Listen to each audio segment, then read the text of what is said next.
ಎತ್ತು ಎಮ್ಮಿ ಆಕಳ ಸಾಕಾಕ ಬ್ಯಾಸರ ನೋಡ್ರಿ ನಮಗ. ಇರೋ 4 ಎಕರೆ ಹೊಲಕ್ ಲೋನ್ ತಗ್ಸಿ ಟ್ರ್ಯಾಕ್ಟರ್ ತಂದು ಮನೆ ಮುಂದೆ ನಿಂದಿಸ್ಬಿಡೋದು.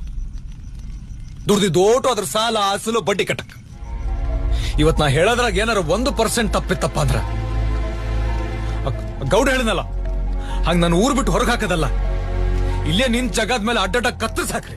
ಇವತ್ ನಮ್ ಪರಿಸ್ಥಿತಿ ಹೆಂಗಾಗೈತಪ್ಪ ಅಂದ್ರ ನಮ್ ಸಂಬಂಧ ಯಾವನವನೋ ರೋಡಿಗೆ ಇಳಿದು ಸ್ಟ್ರೈಕ್ ಮಾಡ್ತಾನ, ಇನ್ಯಾವನೋ ವಿಧಾನಸೌಧ ಕುಂತು ಗಂಟ್ಲು ಹರ್ಕೊಂಡು ಕಿರ್ಚಾಡ್ತಾನ, ಇನ್ನೊಂದಿಸ್ ಮಂದಿ ತಲಿ ದಪ್ಪಿದವರು ಟಿವಿ ಚಾನೆಲ್ ನ ಕುಂತು ನಾಯಿಗಳಿಗೆ ವಿಚಾರ ಓದಾಡ್ತಾರ. ಎಲ್ಲಾರು ಅವ್ರ ಸ್ವಾರ್ಥಕ ಬಡ್ದಾಡ್ತಾರೋ. ನಾವೇನ್ ಮಾಡಕತ್ತೀವಿ? ಬಾಯಿ ತುಕ್ಕೊಂಡು ಅವ್ರ ಆಡ ನಾಟಕ ನೋಡ್ಕೊಂತ ಕುಂತೀವಿ. ನಮಗ್ ಸ್ವಂತ ವಿಚಾರ ಇಲ್ಲಲ್ಲ, ನಮ್ ಸ್ವಂತಕ್ಕೆ ಕಳ್ಕೊಂಬಿಟ್ಟಿವಿ ನಾವು. ರೈತ ಈ ದೇಶದ ಬೆನ್ನೆಲುಬು, ಲಿವರು ಕಿಡ್ನಿ ಜಠರ. ಕೆಲ್ಸಕ್ ಬರ್ಲಾರ್ದ ಪುಕ್ಷಟೆ ಮಾತ್ ಹೇಳಿ ಹೇಳಿ ಒಬ್ಬಿಸಿಟ್ಬಿಟ್ಟಾರ ನಮ್ಗ.